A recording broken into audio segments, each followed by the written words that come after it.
Dans la série des infographies, aujourd'hui, on va regarder un thème qu'on n'a pas encore abordé et qui est la couleur bleue. Et donc la couleur bleue, c'est manager en individuel.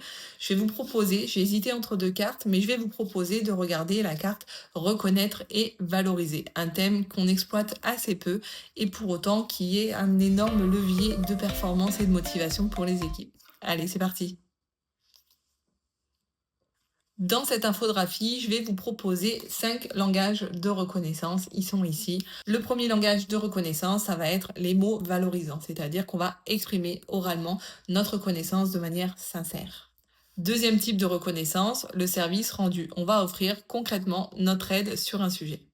Troisième levier, des moments de qualité passés avec une personne. On va lui consacrer du temps pour un sujet qui lui tient à cœur. Quatrième, les petites attentions, ce petit geste personnalisé qui va venir toucher la personne. Et enfin la cinquième, les gestes symboliques, on va venir offrir une récompense ou une opportunité.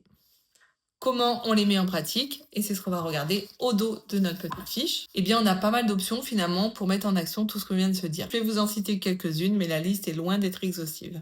On va pouvoir contribuer à faciliter la réalisation d'une tâche en y mettant des ressources adéquates et disponibles. On peut aussi prendre un moment pour échanger en tête-à-tête sans pression sur un sujet qui tient à cœur à la personne. On peut organiser un déjeuner ou un café pour valoriser une réussite. Ça peut être je ramène des viennoiseries ou j'organise un repas d'équipe le midi sur lequel on profitera pour échanger sur le point qu'on souhaite mettre en évidence.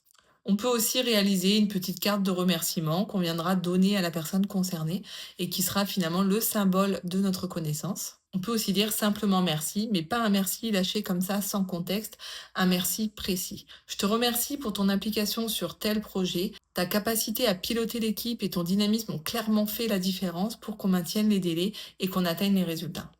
Continue comme ça. Et voilà, on a balayé quelques exemples de reconnaissance. Il en existe bien d'autres. Vous pouvez aussi laisser cours à votre imagination. Il peut y avoir des petits post-it sur les écrans d'ordinateur. Il peut y avoir voilà, plein d'options possibles. Mais surtout, essayez de varier les différentes formes de reconnaissance pour qu'il n'y ait pas de lassitude et que les personnes soient régulièrement surprises. J'espère que cette carte vous a plu et je vous dis à la semaine prochaine pour en regarder une autre.